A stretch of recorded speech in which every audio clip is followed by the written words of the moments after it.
Grace Whitman froze mid-step on her cabin porch, coffee mug trembling in her arthritic hands as she watched the massive black bear drag something heavy across her yard. The canvas bag wasn't prey. It was moving from the inside. The bear stopped 40 feet away, dropped the torn duffel bag, and looked directly at her with ancient, knowing eyes before stepping back deliberately. Something small and brown tumbled out, whimpering softly in the morning silence. Her neighbor's dog started howling from 3 cabins down, a sound that made Grace's blood run cold. She'd lived in these Blue Ridge Mountains for 65 years and had never seen a bear act like this, like it was asking for help. Grace's phone showed no signal bars. Her nearest neighbor was 2 miles away. The thing in the bag moved again, and she realized with a jolt of recognition that those weren't random markings on the mother bear's ear. She'd seen that heart-shaped scar before, 20 years ago. When will the past stop hunting her? Leave a like and share your thoughts in the comments along with the city you're watching from now. Let's continue with the story. Grace Whitman had always believed that life gave you exactly what you could handle. No more, no less. At 65, she'd handled plenty. 3 months ago, she'd buried her teaching career along with her last student's thank you card. 6 months ago, Dr. Morrison had delivered news that made her laugh bitterly. Stage 2 breast cancer, as if her body had decided to quit right alongside everything else that mattered. The cabin in Virginia's Blue Ridge Mountains had been Harold's dream, not hers. Her late husband had inherited it from his grandfather, a place where a man could think, he'd always said. Now it felt more like a prison made of pine logs and painful memories. Every morning, Grace still set out 2 coffee cups from habit, then stared at Harold's empty chair while her coffee grew cold. Her children had their own lives now. Robert, 40 and a Richmond police detective, called dutifully every Sunday with updates about cases he couldn't discuss and a life too busy for visits. Sarah, 38 and living her California dreams, sent occasional texts between yoga classes and business meetings. "You should move to assisted living, Mom," Sarah had suggested during their last stilted phone conversation. "Somewhere with people your own age." People her own age were dying. Grace's bank account held exactly $847. The cancer treatments Dr. Morrison recommended would cost $3,200 monthly, money she didn't have for a life she wasn't sure she wanted to extend. Her only companions were the cardinals that gathered at her bird feeder each dawn, and Harold's worn nature journals, filled with his careful observations about local wildlife. She'd been reading about black bear behavior just yesterday, actually. Harold had documented 3 generations of a bear family that denned near Shenandoah Creek. The matriarch had a distinctive heart-shaped scar on her left ear, a mark from a wire trap she'd escaped as a yearling. Harold had named her Luna and tracked her for 15 years, watching her raise cubs and teach them to avoid humans. The irony wasn't lost on Grace. She'd spent 40 years teaching high school biology, dreaming of veterinary school before marriage and motherhood redirected her path. Now, in what might be her final chapter, wildlife was literally showing up at her doorstep. Her hands still shook as she gripped the porch railing. The bear, Luna it had to be, waited in the tree line like a patient sentinel. Whatever was in that bag needed help, and somehow this intelligent creature had determined that Grace Whitman, cancer-ridden widow with $800 to her name, was the answer. "Waste not, want not," she whispered, repeating her grandmother's favorite saying. Harold used to tease her about collecting strays, injured birds, lost cats, troubled students who needed extra attention. Maybe this time the stray had found her. Grace set down her coffee mug and took her first step toward whatever was crying softly in that torn canvas bag. Grace's bare feet touched the cold morning grass as she approached the canvas bag, every instinct screaming at her to retreat. Luna remained motionless at the forest's edge, massive shoulders rigid with tension, but she made no move to charge. Instead, the bear's dark eyes tracked Grace's every step with an intelligence that made her skin prickle. The bag had been dragged through hell. Canvas strips hung in tatters, revealing glimpses of something small and brown inside. Dark stains, blood, Grace realized with a sick twist in her stomach, marked a trail leading back into the dense woods. As she knelt beside the torn duffel, her nursing instincts from decades of bandaging scraped knees and treating playground injuries kicked in. Inside, a black bear cub, no bigger than a cocker spaniel, lay curled against what looked like veterinary equipment. Sedation vials, syringes, and a damaged GPS collar were scattered around the tiny creature. The cub's breathing was shallow, labored. Rope burns circled his neck like a grotesque necklace, and his left hind paw was swollen to twice its normal size. But it was his eyes that broke Grace's heart. They blinked slowly, crusted with dirt and exhaustion, holding the same weary resignation she'd seen in her bathroom mirror every morning for the past 3 months. This wasn't just abandonment, this was trauma. "Oh, honey," Grace whispered, her voice cracking. The cub's head lifted slightly at her words, ears twitching forward. "What did they do to you?" At the bottom of the bag, her fingers found a business card. Elite Exotic Pets. Rare acquisitions for discerning collectors. The logo featured a golden cage. Grace's teaching mind immediately understood the horror. This wasn't rescue equipment. It was capture gear. A memory surfaced unbidden. 20 years ago, she'd found an injured bear cub near this same spot, caught in a wire snare left by poachers. Harold had wanted to call the wildlife authorities, but Grace had insisted on nursing the little female back to health first. For 3 months, they'd secretly cared for the cub in their barn, watching her grow strong enough for release. The day they'd freed her, the young bear had turned back once, fixing Grace with a look that seemed almost human in its gratitude. That cub had borne a fresh scar on her left ear, a perfect heart shape from the wire trap. "Luna," Grace breathed, understanding flooding through her. "You remember." The bear in the woods stepped forward slightly, and Grace saw her clearly for the first time in 2 decades. Larger now, scarred from years of survival, but unmistakably the same creature whose life Grace had saved. Luna had grown up, had cubs of her own, and when disaster struck, she'd remembered the only human who'd ever shown her kindness. Grace lifted the cub carefully, surprised by how light he felt. 8 months old, she estimated, based on his size and development.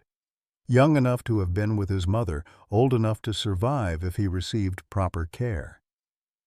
The little bear didn't struggle as she cradled him against her chest, just pressed his face into her sweater with a soft whimper that sounded almost like relief. "I'll call you Charlie," she murmured, thinking of her father, who'd taught her that every creature deserved a name. "After my dad. He would have loved you." Inside her cabin, Grace's emergency supplies from her teaching days proved invaluable. She'd always kept a first aid kit stocked with everything from bandages to children's Tylenol, habits from 4 decades of caring for other people's children. Charlie accepted water from an eyedropper, lapping weakly but steadily. The swelling in his paw suggested a sprain rather than a break, and the rope burns, while angry-looking, weren't infected. Her cell phone showed one flickering bar of service. Grace dialed Robert's number, her hand shaking as it went straight to voicemail. "Robert, it's Mom. I need you to call me back immediately. I've found there's a situation here. Wildlife trafficking, I think. I have evidence." Through her kitchen window, Grace could see Luna lying beneath the old oak tree, head on her paws but alert, waiting. The bear hadn't left, hadn't given up. She was trusting Grace with the most precious thing in her world. Charlie's breathing had steadied, and he'd managed to drink nearly a full syringe of water. When Grace gently examined his injuries, he didn't snap or claw, just watched her with dark eyes that seemed far too old for such a young creature. The GPS collar's blinking red light had died, but its very presence told a chilling story. Someone had been tracking this family. Someone had torn a mother from her child and intended to sell Charlie to the highest bidder. The Elite Exotic Pets card felt like poison in Grace's pocket. But Luna had escaped. Somehow, this incredible mother had rescued her son and traveled God knows how far to find the one human she remembered as safe. 20 years later, across miles of wilderness, love had found its way home. Grace settled into Harold's old recliner with Charlie curled in her lap, both of them exhausted by the morning's revelations. Outside, Luna kept her vigil, and for the first time in months, Grace Whitman didn't feel alone. The knock on Grace's door came at precisely 9:15 the next morning, sharp and authoritative.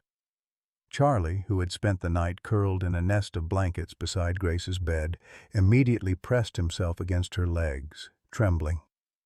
Luna, visible through the kitchen window, melted back into the tree line like smoke. "Mrs. Whitman? I'm Marcus Brennan with Virginia Wildlife Management." The man on her porch wore an official-looking uniform and carried a clipboard, but something about his smile made Grace's retired teacher instincts prickle with warning. "I understand you've had some bear activity on your property." Marcus appeared to be in his mid-40s, with graying temples and tired eyes that spoke of too many sleepless nights.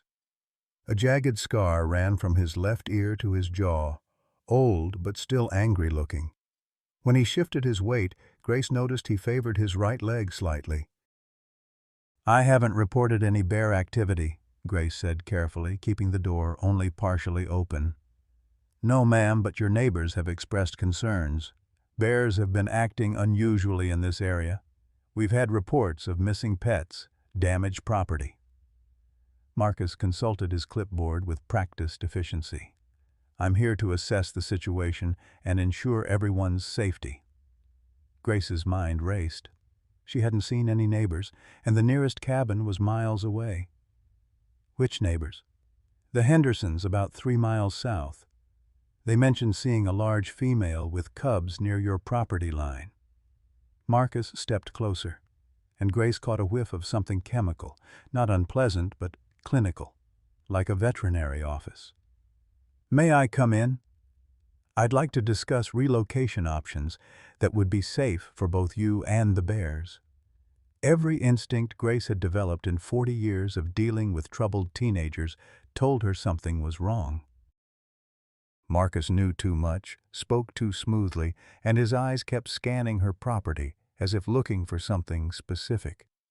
"I appreciate your concern, but I haven't seen any dangerous behavior," Grace said.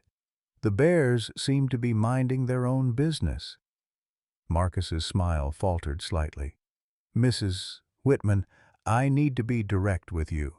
We're dealing with a potentially rabid female. She attacked and killed her cubs 2 days ago, and she's been exhibiting aggressive behavior toward humans. For your safety, I need to track her down and—" "That's a lie!" The words left Grace's mouth before she could stop them. The temperature on the porch seemed to drop 10 degrees. Marcus's professional facade cracked, revealing something harder underneath. "Excuse me? Bears don't kill their own cubs unless they're starving. And even then, it's extremely rare. Any wildlife officer would know that." Grace's teaching voice emerged, crisp and authoritative. "And rabid bears don't exhibit the kind of calculated behavior you're describing." Marcus's hand moved to his radio, then stopped. "Ma'am, I think you may be confused. I taught biology for 40 years. I know exactly what I'm talking about." Grace stepped back slightly, her hand finding the door handle. "I think you should leave." For a moment, Marcus's mask slipped entirely. His eyes went cold, calculating, and Grace saw something that made her blood freeze, desperation mixed with cruelty. Mrs. Whitman, I'm going to ask you one more time. Have you seen a female black bear with cubs in this area? Behind him, Grace noticed a white van parked at the end of her driveway that hadn't been there when he'd knocked. No official markings, windows tinted dark. Her mouth went dry. No, she lied. Marcus studied her face for a long moment. Then his professional smile returned. Well, if you do see anything unusual, please call immediately. He handed her a business card, different from the one she'd found in Charlie's bag, but the phone number was identical. Day or night, these situations can turn dangerous very quickly. Grace watched him walk back to the van, noting how he moved, purposeful, scanning the woods, pausing to examine tracks in her driveway. This wasn't a man conducting a routine safety check. This was a hunter who'd lost his prey. The moment his van disappeared around the bend, Grace locked her door and sank against it, heart hammering. Charlie emerged from behind the couch where he'd been hiding, whimpering softly. Through the window she could see Luna pacing at the forest's edge, agitated. Grace's phone buzzed with a text from Robert. "In court all day. What's the emergency? Can it wait until tonight?" It couldn't wait. Grace's hands shook as she typed back, "No. Call me ASAP. Someone is hunting the bears I'm protecting." They know I have Charlie. She'd used his name. She'd admitted to having him. But there was no going back now. Grace spent the afternoon researching everything she could find about elite exotic pets online. What she discovered made her stomach turn. The company operated internationally, specializing in rare wildlife acquisitions for private collectors. Their website featured testimonials from wealthy clients praising their discretion and ability to acquire specimens not available through traditional channels. The testimonials made her skin crawl. Elite Exotic provided the perfect conversation piece for my estate. A photo showed a declawed tiger in a golden cage. Their baby primates are incredibly social and well-trained. A video featured infant chimpanzees dressed like human children, but it was the gallery of available bears that confirmed her worst fears. Young black bears, clearly cubs separated from their mothers, posed in sterile environments with price tags that made Grace's pension seem like pocket change. $50,000 for a highly intelligent female, perfect for private wildlife programs.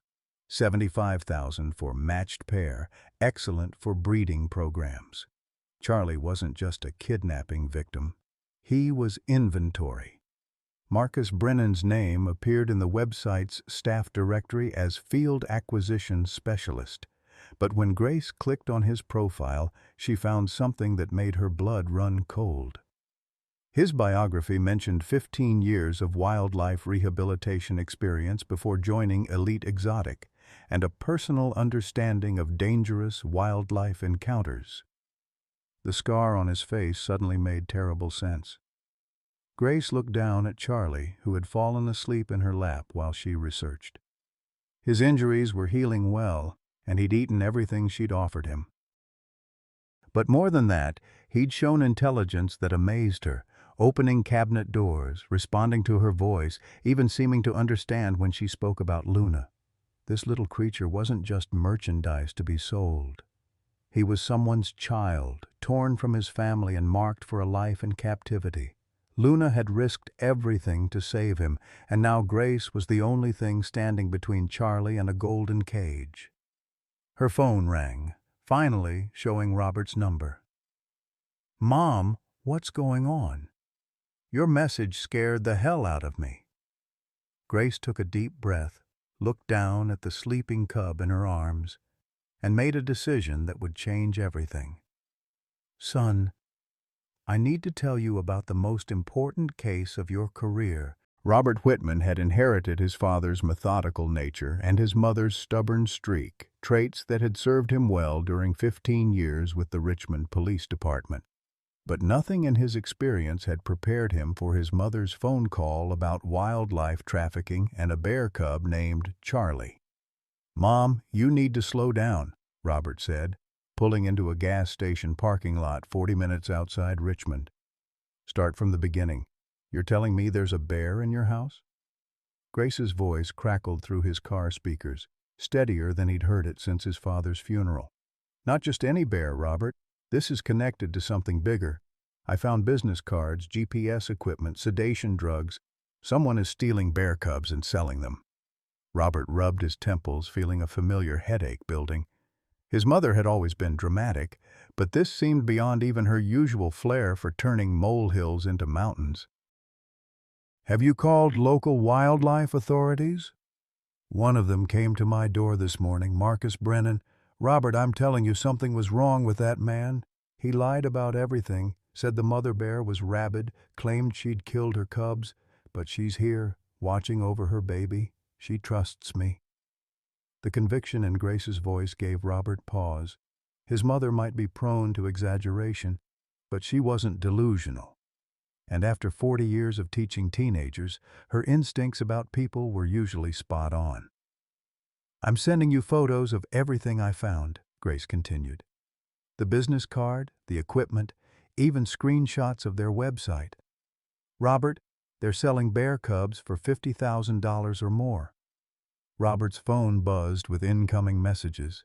The first photo showed a business card for Elite Exotic Pets. The second revealed veterinary sedation equipment that looked disturbingly professional. But it was the third image, a screenshot of bears for sale with price tags that made his annual salary look modest, that made him pull over completely. Jesus, Mom, this is real. I've been researching all afternoon. Elite Exotic Pets operates internationally. They have clients who collect wildlife like trophies, and Marcus Brennan works for them. Grace's voice shook slightly. Robert, this little cub was meant to be sold to someone who would keep him in a cage for the rest of his life. Robert's detective instincts finally kicked in fully. Where's the cub now? Sleeping in my lap. His name is Charlie. The tenderness in his mother's voice was unmistakable. He's just a baby, but he's incredibly smart. He responds to his name. He's learned to open cabinet doors, and Robert, he trusts me. After everything he's been through, he still trusts. While Grace talked, Robert was already running searches on his laptop. Elite Exotic Pets had a sophisticated website and impressive client testimonials, but something about their operation felt off. The testimonials were too polished, the photos too staged, and when he dug deeper into their business registration, he found a maze of shell companies and offshore accounts that screamed money laundering. Mom, I need you to listen to me very carefully. If this Marcus guy comes back, don't let him in. Don't engage with him at all. Call 911 immediately. I'm not afraid of him, Robert. You should be. If he's willing to traffic wildlife, he's probably willing to hurt anyone who gets in his way. Robert's mind was already working through protocols, jurisdictions, federal wildlife crime statutes. I'm going to make some calls. This might connect to cases we've been working on. After ending the call with his mother, Robert spent 2 hours on the phone with colleagues in various departments. What he learned made his blood run cold. Elite Exotic Pets had been on federal radar for months, suspected of connections to international wildlife trafficking rings that operated across state lines. The FBI's Environmental Crime Unit had been building a case but lacked the evidence for arrests. His mother had just handed them a smoking gun. Detective Sarah Martinez from the Environmental Crimes Unit arrived at Robert's precinct within an hour, bringing files that painted a disturbing picture. Elite Exotic has been operating for 3 years, she explained, spreading photos across Robert's desk. They target intelligent species, primates, exotic birds, and bears known for problem-solving abilities.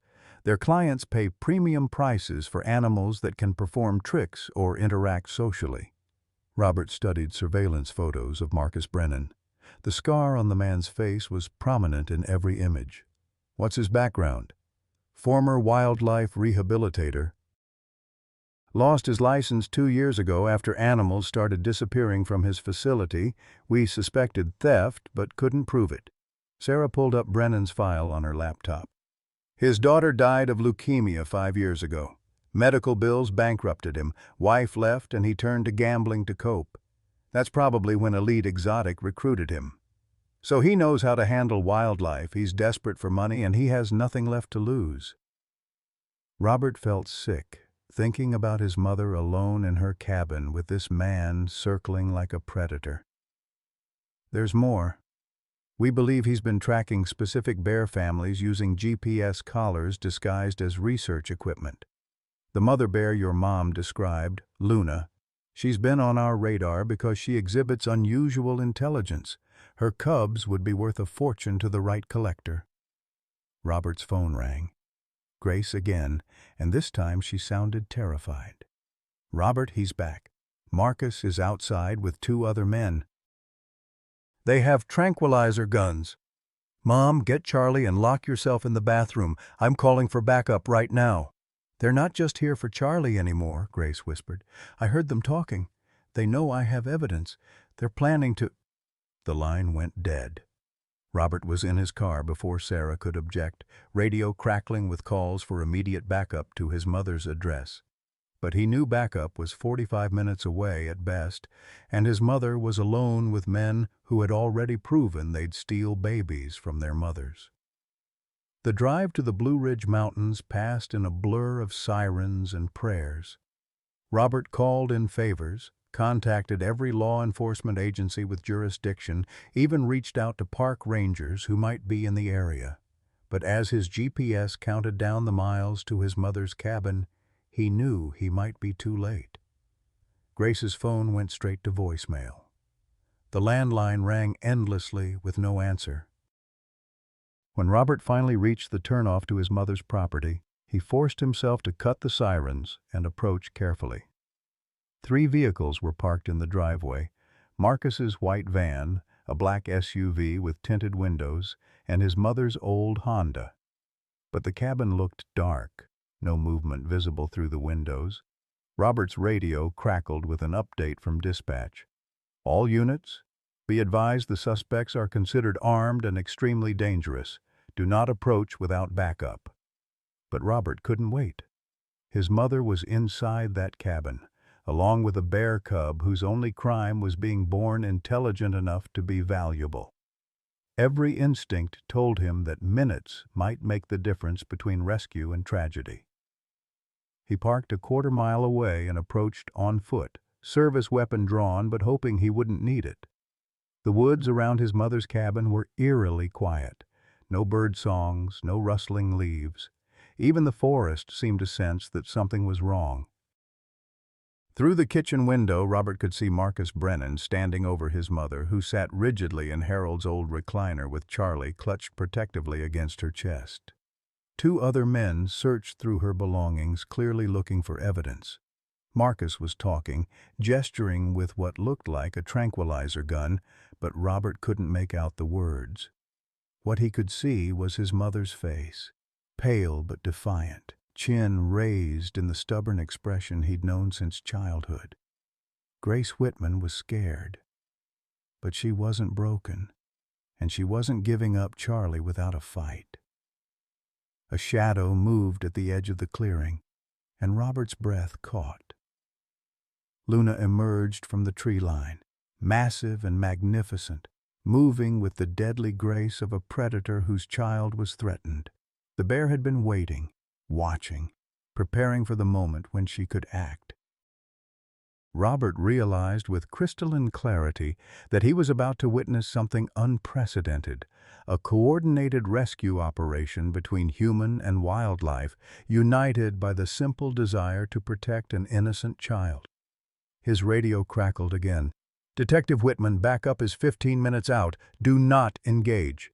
But as Robert watched his 65-year-old mother stare down 3 armed men while a 400-pound bear positioned herself for attack, he knew that some battles couldn't wait for backup.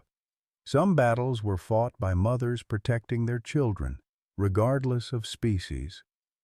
Robert turned off his radio and moved toward the cabin, hoping he could tip the balance in favor of the mothers. Grace Whitman had faced down plenty of difficult situations in her 65 years: unruly teenagers, her husband's cancer diagnosis, her own recent health scare, but nothing had prepared her for staring into the cold eyes of Marcus Brennan while he pointed a tranquilizer gun at Charlie. "Mrs. Whitman, I'm going to ask you one final time to hand over the cub," Marcus said, his voice devoid of the false warmth he'd displayed that morning. Behind him, two other men continued ransacking her cabin, pulling out drawers and scattering Harold's carefully organized nature journals across the floor. "My associates are getting impatient, and trust me, you don't want to test their patience." Charlie pressed closer against Grace's chest, his small body trembling. She could feel his rapid heartbeat through his fur, could sense his terror at being surrounded by the scents and voices of his captors. But she also felt something else, a fierce maternal protectiveness that surprised her with its intensity. "Over my dead body," Grace said quietly. Marcus's scarred face twisted into something that might have been a smile. "That can be arranged, old woman. Do you have any idea what you're interfering with? This operation spans 3 countries and generates millions in revenue. You think one sick widow is going to bring it down?" "I think," Grace said, her teacher's voice steady despite her racing heart, "that you underestimate what a mother will do to protect her child. That thing isn't your child." "No," Grace agreed, glancing toward the window where she'd last seen Luna's shadow. "But he's someone's child, and I've already lost too much to let you take what little family I have left." The larger of Marcus's associates, a man with prison tattoos covering his forearms, stepped closer to Grace's chair. "Boss, let me just take the bear. The old lady's seen too much anyway."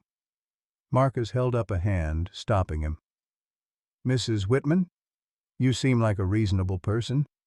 Let me explain the economics of this situation. Charlie here is worth $75,000 to our client in Tokyo. That's more money than you'll see in the rest of your lifetime. I'm prepared to offer you 10% as a finder's fee, $7,500 just for looking the other way." Grace thought about her dwindling bank account, her mounting medical bills, the cancer treatments she couldn't afford.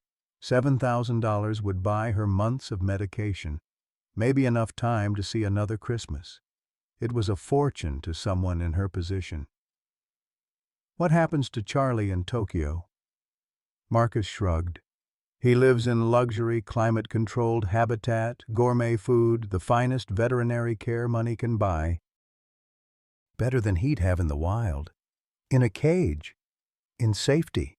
Grace looked down at Charlie, who had lifted his head to watch the conversation with those unnervingly intelligent dark eyes. In the past 24 hours, she'd watched him figure out how to open cabinet doors, learn to drink from a water dish, and even respond to simple commands. This wasn't just an animal. This was a thinking, feeling being with his whole life ahead of him. And his mother? For the first time, Marcus's composure cracked slightly. "The mother is problematic. She's proven too aggressive for capture. So you'll kill her. We'll do what's necessary to complete the job." Grace felt something shift inside her chest, a warmth that had nothing to do with Charlie's body heat. It was the same feeling she'd experienced 20 years ago when she'd first rescued Luna as a cub. The knowledge that sometimes you had to stand up for those who couldn't stand up for themselves. "Mr. Brennan," Grace said formally, "I'm a retired biology teacher. I've spent 40 years studying animal behavior, and I can tell you with absolute certainty that bears form complex emotional bonds with their offspring. What you're describing isn't rescue, it's kidnapping. And I won't be party to it." The tattooed man moved closer again. "Boss, this is taking too long. Let me handle the old bat." "Wait." Marcus studied Grace's face intently. "You know, Mrs. Whitman, I used to be like you. I ran a wildlife rehabilitation center for 15 years. I genuinely cared about these animals, thought I was making a difference. Something in his voice made Grace look at him more carefully. Beneath the hardness, she glimpsed the shadow of the man he'd once been, someone who had genuinely loved wildlife before desperation and circumstances had corrupted him. "What changed?" she asked. Marcus's hand moved unconsciously to his scarred face. "I had a daughter, Emma. 8 years old, bright as sunshine, loved animals just like her old man." His voice grew thick with memory. "Leukemia. 3 years of treatments, experimental drugs, specialists who charged more per consultation than most people make in a month." Grace felt her heart constrict despite herself. She knew the devastation of watching someone you love slip away while medical bills mounted beyond any reasonable ability to pay. "Emma died anyway," Marcus continued, "but not before the medical bills destroyed everything. My facility, my marriage, my reputation. I was $50,000 in debt and drowning." He gestured at Charlie with the tranquilizer gun. "This little guy represents a way out, a chance to start over. By destroying other families? By surviving." Marcus's voice hardened again. "You want to talk about family, Mrs. Whitman? What about my family? What about the daughter I couldn't save because I was too noble to compromise my principles?" Grace felt tears stinging her eyes, not for her own situation but for the broken man standing in her living room. She recognized the bitter logic of his choices, the way grief and desperation could twist someone's moral compass until right and wrong became meaningless compared to survival. "I'm sorry about Emma," she said softly, "but stealing Charlie won't bring her back." "No, but the money might help me sleep at night instead of lying awake calculating how much longer I could have kept her alive if I'd been willing to make different choices." The confession hung in the air between them, raw and painful. Grace could see the war playing out behind Marcus's eyes, the remnant of the man who'd once dedicated his life to saving animals battling against the desperation that had driven him to traffic them. "There has to be another way," Grace said. "There isn't." Marcus raised the tranquilizer gun and Grace saw his hand shaking slightly. "I'm sorry, Mrs. Whitman. I really am, but I can't go back to that life. I won't survive it again." Charlie suddenly lifted his head, ears pricked forward. Grace felt his body tense against her chest, and she knew without looking that Luna had arrived. The kitchen window exploded inward in a shower of glass and fury as 400 pounds of maternal rage burst into the cabin. Luna's roar shook the walls, a sound that spoke of ancient wildness and protective love beyond human comprehension. Marcus spun toward the window, raising his weapon, but Luna was already moving with the fluid grace of a predator defending her young. She swept the tattooed man aside with one massive paw, sending him crashing into Harold's bookshelf with a sickening thud.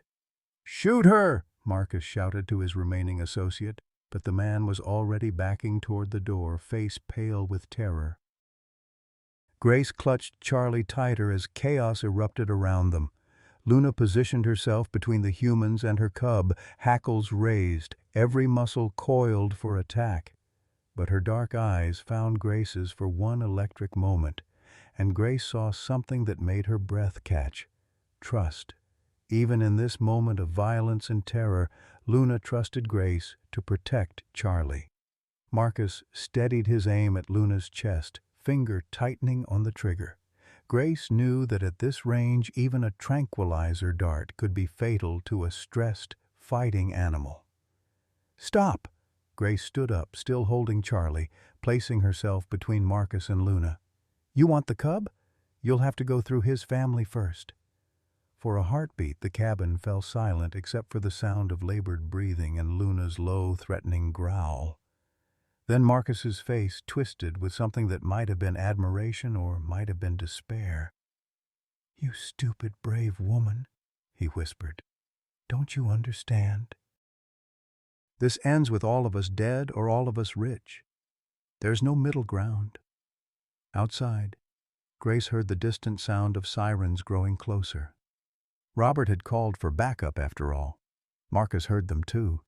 His face went white with the realization that his window for escape was closing rapidly. "Last chance, Mrs. Whitman. Hand over the cub and maybe we all walk away from this." Grace looked down at Charlie, then at Luna, then back at Marcus. 3 generations of mothers, each fighting for the survival of their families. "No," Grace said simply, and Luna charged.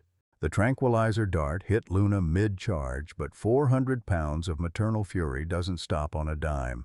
She slammed into Marcus with the force of a freight train, sending both of them crashing through Grace's coffee table in an explosion of splintered wood and scattered magazines.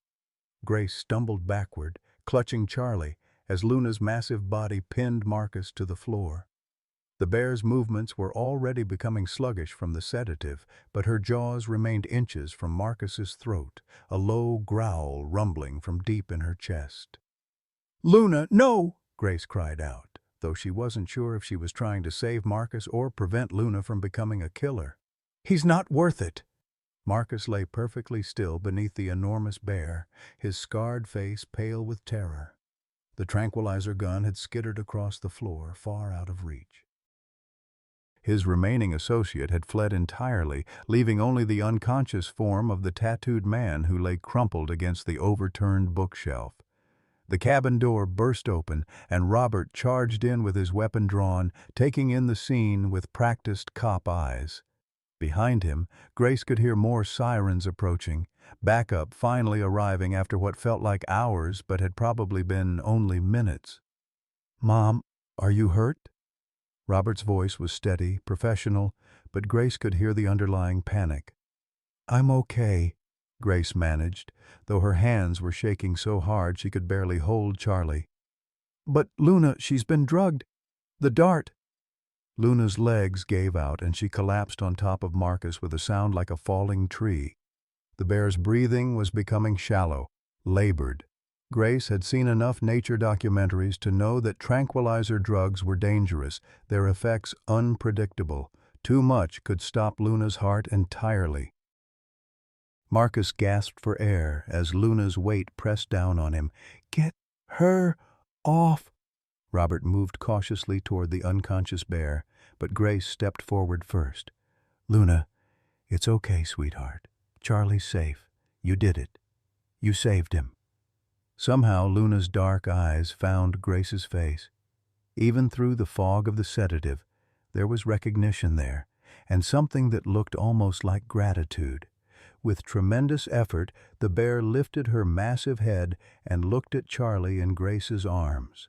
Charlie whimpered softly, reaching one tiny paw toward his mother. Grace knelt carefully, bringing the cub close enough to touch Luna's muzzle. For a moment, mother and child were reunited, and Grace felt her heart break watching Luna struggle to stay conscious long enough to reassure herself that her baby was safe. "She's dying," Marcus gasped from beneath Luna's body. "Too much sedative. Meant for a smaller animal." Grace felt something cold settle in her stomach. After everything Luna had endured, after the desperate journey to save her son, was she going to die in Grace's living room from an overdose of tranquilizer? "Robert, call the veterinary hospital in Charlottesville. Tell them we have a 400-pound black bear suffering from drug overdose. We need someone here now." Robert was already on his radio, coordinating with multiple agencies. "Mom, we need to get you and Charlie out of here. This scene needs to be processed, and that bear needs professional medical attention." "I'm not leaving her." Grace's voice carried the same steel that had faced down 30 years of unruly teenagers. "Luna came to me for help. I won't abandon her now." More officers flooded into the cabin, and Grace found herself the center of a whirlwind of questions, photographs, and evidence collection. Someone finally managed to lift Luna's unconscious form off Marcus, who was immediately handcuffed and read his rights. The tattooed man regained consciousness just long enough to be arrested alongside his boss, but Grace's attention remained focused on Luna, whose breathing was becoming increasingly shallow. Charlie seemed to sense his mother's distress and began making soft, crying sounds that broke Grace's heart. "Where the hell is that veterinarian?" Robert demanded into his radio. 20 minutes that felt like 20 hours later, Dr. Jennifer Walsh from the University of Virginia's veterinary program arrived with a portable crash cart and enough medical equipment to stock a small hospital. She took one look at Luna's condition and immediately began administering reversal drugs. "Her heart rate is dangerously low," Dr. Walsh explained as she worked, "but she's strong. Bears are incredibly resilient." She glanced at Grace, who was still holding Charlie. "You did the right thing calling immediately." 10 more minutes and we would have lost her. Grace felt tears streaming down her face, tears she hadn't allowed herself to shed during the confrontation, tears of relief and exhaustion and overwhelming grief for everything that had been lost and found in the space of 2 days. As Dr. Walsh worked to stabilize Luna, Detective Sarah Martinez arrived to take Grace's statement. The story poured out of her, 20 years of connection with this bear family, Marcus's deception, the international trafficking ring, Charlie's incredible intelligence, and the bond they'd formed. "Mrs. Whitman," Detective Martinez said gently, "you realize you've provided evidence that could shut down one of the largest wildlife trafficking operations we've ever encountered. Marcus Brennan has already started talking, trying to cut a deal. He's given us names, locations, client lists." Grace looked down at Charlie, who had finally fallen asleep in her arms, despite the chaos around them. "What happens to them now? To Luna and Charlie?" Dr. Walsh looked up from her patient. "Luna should make a full recovery, but she'll need weeks of rehabilitation. As for Charlie," she studied the sleeping cub thoughtfully, "he's young enough to be successfully reintegrated with his mother, but given what he's been through, he'll need careful monitoring." "He can't go to a zoo," Grace said firmly. "He belongs in the wild, with his mother." "Actually," Dr. Walsh smiled, "I was hoping you might consider fostering them during the rehabilitation period. Luna clearly trusts you, and Charlie has bonded with you. It would be ideal if they could recover together in a familiar environment." Grace felt her heart skip. "You mean they could stay here?" "With proper permits and veterinary supervision, yes. The state would provide funding for food, medical care, facility improvements." Dr. Walsh's expression grew serious. "It's not a permanent arrangement, Mrs. Whitman. The goal is always to return them to the wild. But you've given them something that no rehabilitation facility could: a family connection." As if responding to the conversation, Luna's eyes fluttered open. The bear was still weak from the drugs, but her breathing had stabilized.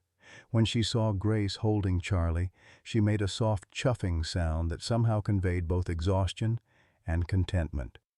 "I think she approves," Robert said quietly, and Grace realized her son had been watching the entire exchange with wonder in his eyes.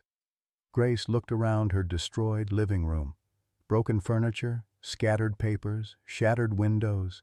The life she'd known for the past 3 months, quiet and lonely and slowly fading away, was gone forever. In its place was something she'd never expected: purpose, family, hope. "Yes," Grace said, meeting Dr. Walsh's eyes. "We'll take care of each other." Charlie stirred in her arms, opened his dark eyes, and looked up at her with complete trust. For the first time since Harold's death, Grace Whitman felt truly alive. 3 weeks after the confrontation, Grace Whitman sat in a hospital bed watching the morning news with a mixture of pride and disbelief. The anchor was discussing the remarkable story of Grace Whitman, the 65-year-old retired teacher whose courage exposed an international wildlife trafficking ring, while video footage showed Luna and Charlie playing in their temporary enclosure behind her cabin. But the real story, Grace reflected grimly, was the one the cameras couldn't capture. The story of how her body had finally betrayed her at the moment of her greatest triumph. The heart attack had struck 2 days after the arrests, just as Grace thought the worst was over. One moment she'd been preparing Charlie's breakfast, and the next she was waking up in Charlottesville General with Robert holding her hand and Dr. Morrison delivering the news she'd been dreading. Grace, the stress of recent events has accelerated your cancer significantly. The tumors have spread to your liver and lymph nodes. Dr. Morrison's voice was gentle but uncompromising. Even with aggressive treatment, we're looking at weeks, not months. Robert had been devastated, but Grace felt an odd sense of calm. She'd always known this conversation was coming. She just hadn't expected it to arrive in the middle of the most meaningful chapter of her life. "How long do I have?" she'd asked. 6 to 8 weeks, maybe 10 with chemotherapy. Grace had looked out the hospital window toward the Blue Ridge Mountains, where Luna and Charlie were being cared for by Dr. Walsh's team. And without treatment? "Mom, no," Robert had protested. "You're not giving up. Not now." But Grace wasn't giving up. For the first time in months, she was choosing how to spend her remaining time instead of letting medical procedures choose for her. The door to her hospital room opened, and Sarah walked in carrying a tablet and wearing an expression that Grace recognized from childhood, the look Sarah got when she was about to argue with something she couldn't change. "Mom, I've been researching experimental treatments, clinical trials, specialists in New York who might—" "Sarah," Grace's voice was gentle but firm. "Sit down, honey." Grace's daughter perched on the edge of the hospital bed, and for a moment Grace saw not the successful California businesswoman, but the 8-year-old who used to crawl into her parents' bed during thunderstorms. "I've made a decision about treatment," Grace said. "I'm going home." "But Dr. Morrison said I could have 10 weeks with chemotherapy or 6 weeks without." "That's not really a choice, sweetheart. It's an illusion of choice." Grace reached for Sarah's hand. "I want to spend whatever time I have left with my family." "All of my family." Robert, who had been quietly entering daily updates on his phone, looked up sharply. "Mom, you can't seriously be calling those bears family." "Can't I?" Grace's voice carried a hint of the teacher who had commanded unruly classrooms for 4 decades. "They've shown me more loyalty in 3 weeks than most humans show in a lifetime. Luna trusted me with her child. Charlie looks for me every morning. They've given my last months meaning." Sarah's eyes filled with tears. "We could have given your life meaning. If you just told us how lonely you were, how much you were struggling." "Oh, sweetheart." Grace squeezed her daughter's hand. "You both have your own lives, your own families to build. I would never want to be a burden." "You're not a burden, Mom. You're our mother." Robert's voice cracked slightly. "We should have been there for you. After Dad died, you should have done exactly what you did. Lived your lives, pursued your dreams, built careers you're proud of." Grace smiled at both her children. "But now I need something different. I need to finish what Luna started."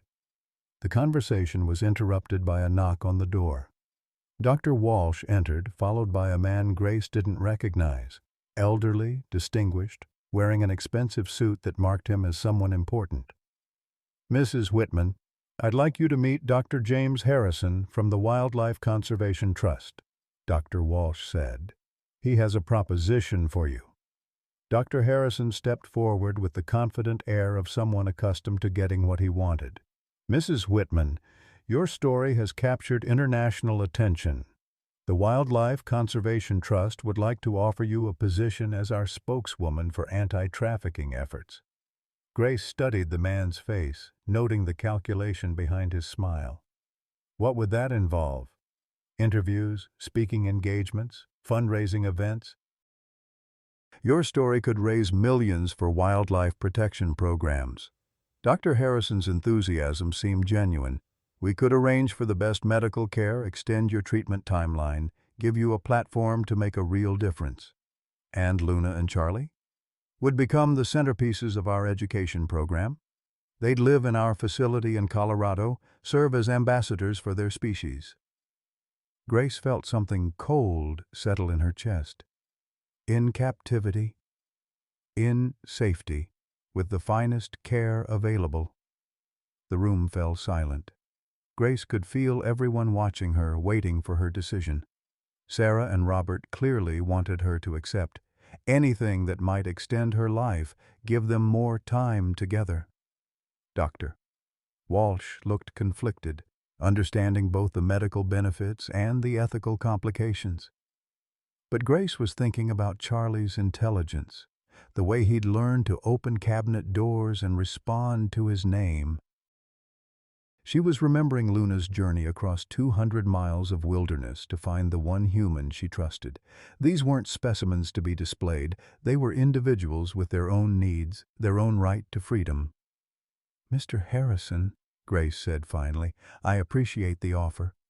But Luna didn't risk everything to save her son just so he could spend his life in another cage, even a beautiful one." Dr. Harrison's smile faltered. "Mrs. Whitman, you're talking about abandoning an opportunity to impact wildlife conservation for decades to come." "No," Grace replied. "I'm talking about honoring the trust that a mother placed in me." That afternoon, against medical advice and her children's tearful protests, Grace checked herself out of the hospital and returned home to the Blue Ridge Mountains. The cabin had been repaired, the broken windows replaced, Harold's scattered journals carefully reorganized. But the most important changes were in the temporary enclosure behind the house, where Luna was teaching Charlie the skills he'd need to survive in the wild. Dr. Walsh had done remarkable work during Grace's hospitalization. Luna had made a full recovery from the tranquilizer overdose and was stronger than ever. Charlie had grown noticeably, his movements more confident, his intelligence even more apparent. But the moment Grace's car pulled into the driveway, both bears rushed to the fence line, Charlie making the excited huffing sounds that had become his greeting for her. "They've been waiting for you," Dr. Walsh said softly. "Charlie wouldn't eat properly the first few days. We had to show him videos of you to calm him down." Grace felt tears streaming down her face as she approached the enclosure. Luna stood at the fence, looking at Grace with those impossibly expressive dark eyes, and made a soft, chuffing sound that somehow conveyed both welcome and concern. "I know, sweetheart," Grace whispered. "I know you can tell something's wrong."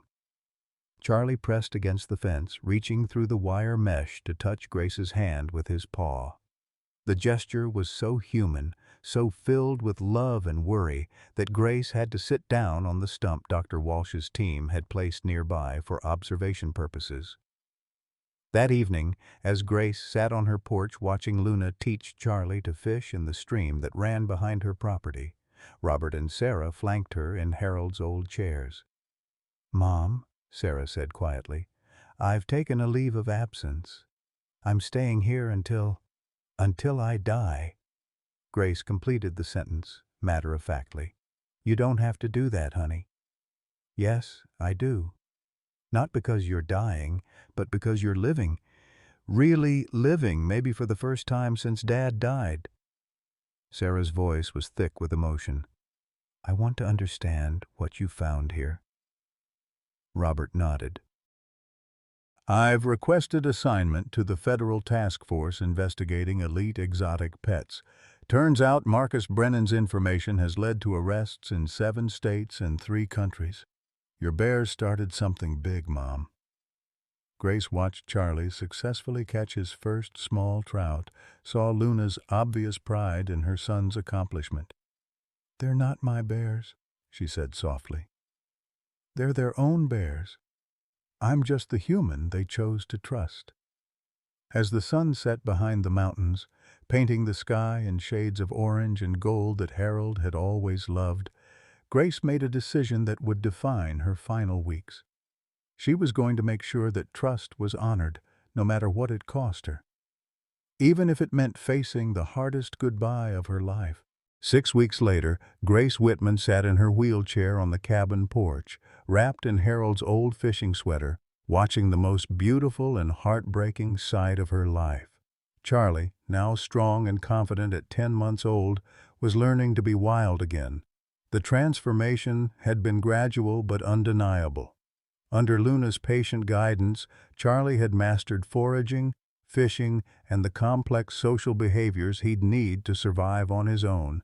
But more importantly, he'd learned to trust his wild instincts while maintaining the extraordinary intelligence that made him so special. "He's ready," Dr. Walsh said softly, standing beside Grace's wheelchair. "Luna knows it too. She's been gradually increasing the distance between them during their foraging expeditions." Grace nodded, though the simple movement exhausted her. The cancer had progressed exactly as Dr. Morrison had predicted. Her body was failing systematically, but her mind remained clear. She was determined to see this through to the end. "When?" Grace asked. "Tomorrow morning. Luna has been leading Charlie toward the deep forest for the past week. They'll make the transition naturally, when Charlie feels ready to explore on his own."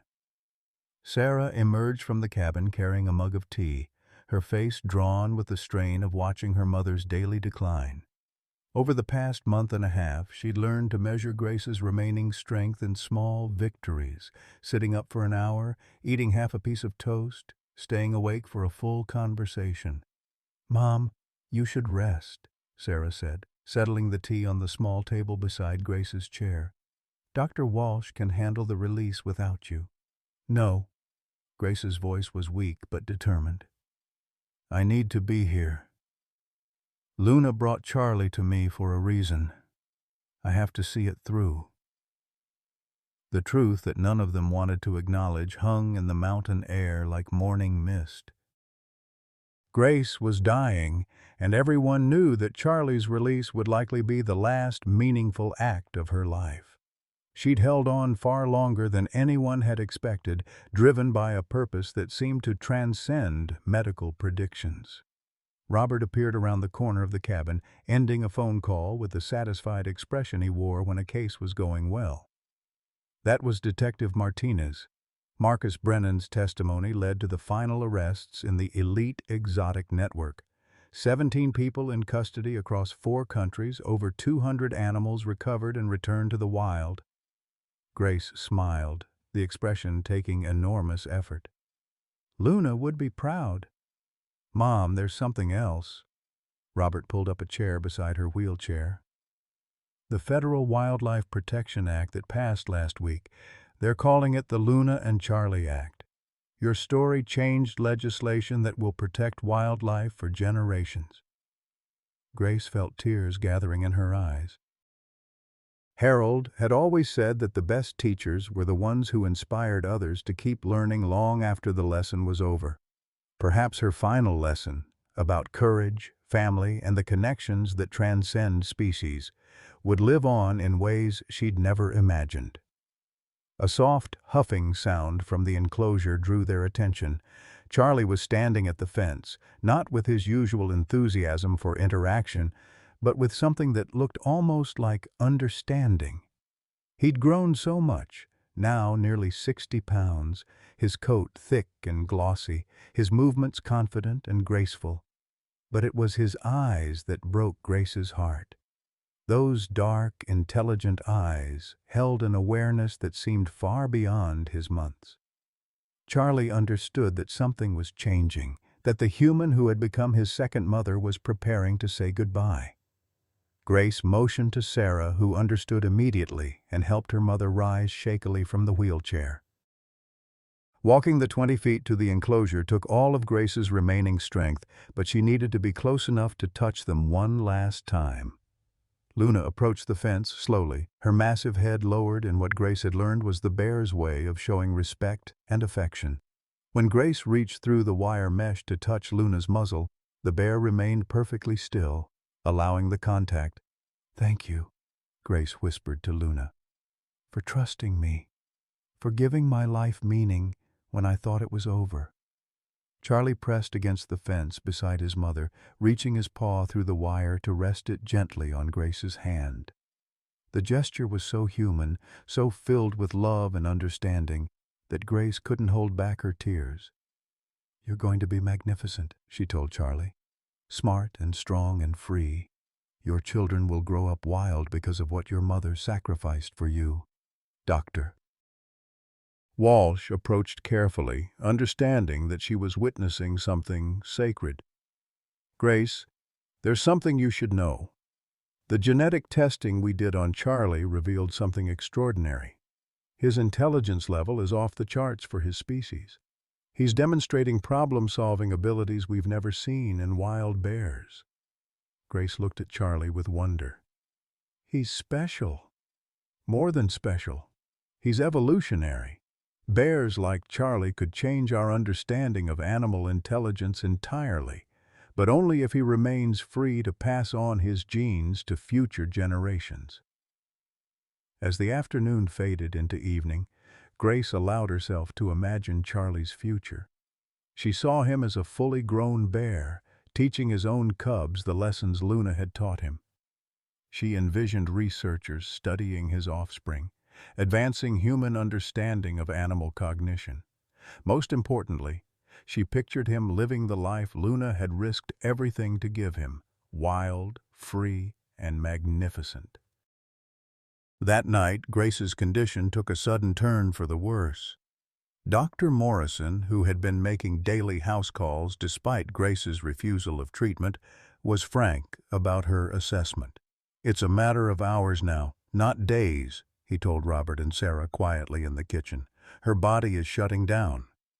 But Grace surprised them all by rallying at dawn, insisting on being helped to the porch one final time. Luna and Charlie were already active, making the soft vocalizations that had become their morning conversation with Grace. "They know," Sarah said wonderingly. "They're saying goodbye." Dr. Walsh arrived with her release equipment and the final paperwork that would officially return Luna and Charlie to the wild. But instead of tranquilizer guns and transport cages, she brought only cameras to document the moment and GPS collars that would allow them to monitor the bear's progress from a distance. "Are you ready?" Dr. Walsh asked Grace. Grace nodded, though the movement made her dizzy. Robert and Sarah positioned themselves on either side of her wheelchair, their presence both comforting and heartbreaking. Dr. Walsh opened the enclosure gate and stepped back. For a long moment, neither bear moved. They stood at the threshold between captivity and freedom, looking back at the human family that had protected them. Then Luna made her decision. She stepped through the gate and turned to face Grace, her dark eyes holding a message that transcended language. Charlie followed his mother but stopped halfway to the forest, looking back at Grace with what could only be described as love. "Go on, sweetheart," Grace whispered, though she doubted Charlie could hear her from that distance. "Go be free." As if responding to her words, Charlie lifted one paw in what looked impossibly like a wave, then bounded after his mother into the trees. Grace watched until they disappeared entirely, her heart full despite the pain racking her body. She had kept her promise to Luna. She had returned a family to the wild. 3 hours later, as the morning sun climbed higher over the Blue Ridge Mountains, Grace Whitman closed her eyes for the final time. She was surrounded by her children, holding Robert's hand and listening to Sarah read from Harold's favorite nature journal entry about the interconnectedness of all living things. Her last conscious thought was of Charlie, free and wild and magnificent, carrying within him the love and sacrifice of two mothers who had given everything for his future. 2 days after Grace's funeral, Dr. Walsh received a remarkable report from the GPS tracking system. Luna and Charlie had traveled 12 miles into the deep wilderness and had been joined by a small group of other bears, a community that had accepted them immediately. But most remarkably, Charlie had been observed teaching his new companions behaviors he'd learned during his time with Grace.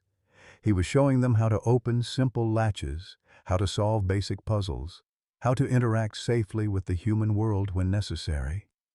Grace Whitman's legacy, wasn't just the legislation that would protect wildlife for generations, or the trafficking ring she'd helped expose. Her true legacy was a young bear who carried her lessons of intelligence, courage, and compassion into the wild, ensuring that the bonds between species would continue to grow stronger with each passing generation. In the end, she had become exactly what Harold always said she was, a teacher whose most important lessons would live on long after she was gone. At 65, Grace Whitman thought her story was ending, widowed, battling cancer, forgotten by a world that seemed to have no place for her anymore.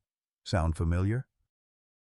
How many of us have felt invisible after retirement, wondering if our best years are behind us? But Grace's story proves that life's most meaningful chapters can begin when we least expect them. When a desperate mother bear brought her injured cub to Grace's doorstep, everything changed. Suddenly, Grace wasn't just surviving. She was needed, purposeful, alive in ways she'd forgotten were possible. Her courage exposed an international crime ring, changed wildlife protection laws, and created a legacy that will protect animals for generations. But more importantly, Grace discovered that love, family, and purpose don't have expiration dates. At 65, she didn't find her happy ending. She found her powerful beginning. Your story isn't over either. Like Grace, you have wisdom, strength, and love that the world desperately needs. The question isn't whether you're too old to make a difference. It's whether you're brave enough to answer when opportunity knocks at your door.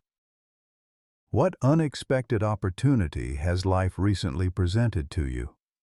How might Grace's story inspire you to see your current challenges as doorways to new purpose rather than obstacles?